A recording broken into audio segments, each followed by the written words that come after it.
I've put some of my favorite R&B artists into this wheel of fate here in order to decide which of them I'm gonna do some session drums for today. I've done virtual session gigs for many artists and producers over the years, but unfortunately not for any of the artists on this wheel, so I'm gonna have to treat this session as if I'm working for a major R&B artist.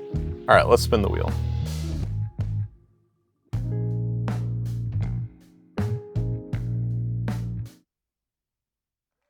Guess we're doing some Daniel Caesar. Now, as you may have suspected, Daniel Caesar has not reached out to me yet about working on some tracks, but luckily I do have some sessions on my hard drive that are kind of in the style of Daniel Caesar, as I would with a lot of my favorite artists. Get you a little closer here. Now, this project is great because it's actually just an 8-bar loop that I've played over and over and over, sort of just arranged to capture the feel of the song. The first thing I do when I get a song from a client is I listen to it like crazy. I'm not only getting a feel for the song itself, but I'm also like listening for little pieces that might need accents or might need to breathe a bit more. See, that'd be a cool thing to accent a bit. I forgot how like cinematic this turns out to be in the end. Okay, really cool. Now I have some ideas in my head, but before I get to actually playing the kit, I'm gonna open up Addictive Drums 2 and just pick a starter sound. I think it would be fitting to look through the Modern Soul and R&B pack. Just start with a preset here. All right, let's start there. So essentially I have my desk set up over here where I'm triggering Addictive Drums with this custom Gretsch E-drum kit. And then I'm just using Logic Remote to wirelessly control my session.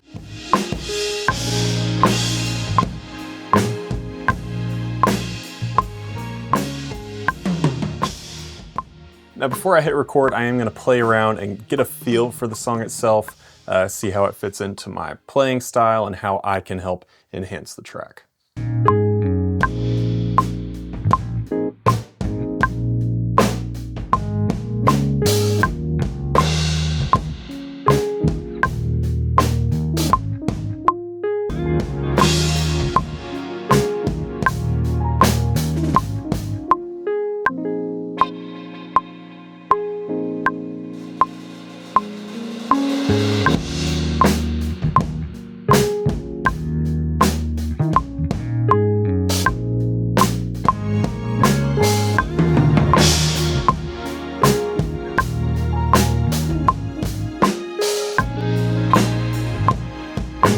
Maybe you're right there.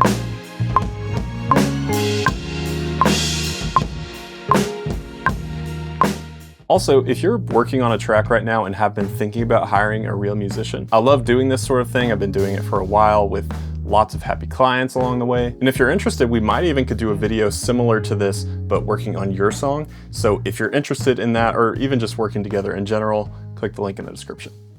All right, let's do it for real.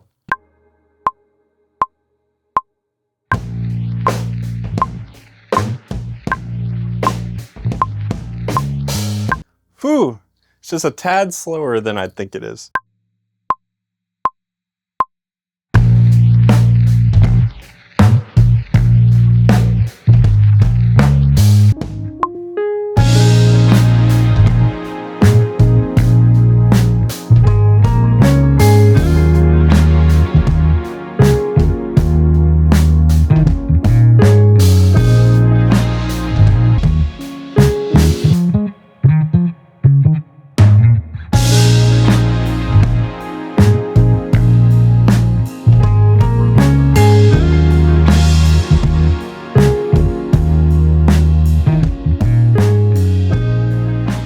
Now, you probably can't tell based on what I left in the video, but it did take a while to get that exactly how I wanted it to, but by the end, I was very happy with what I have to work with. Now, at this point, I am gonna sift through my performance, and while I'm not gonna straight quantize this because I don't want it to be sterile, I want it to feel human, but if there is a part that just doesn't feel quite connected to the other instruments, you know, I may tighten up that section a bit or whatever I need to do to make sure this is absolutely ready to send off to the client. Or if this is a track that I'm releasing personally, I just want to make sure it's exactly how it should be before other ears hear it. And then from that point, I'm going to really focus in on dialing my sounds. And the really cool thing about this setup is that while I do have this one MIDI region that my whole performance is going through, I do have the ability to export all of these multi-tracks that are attached to the MIDI region. So what the client would typically get is a stereo mixdown with some light processing that I think will serve the track, the multi-tracks for the kit,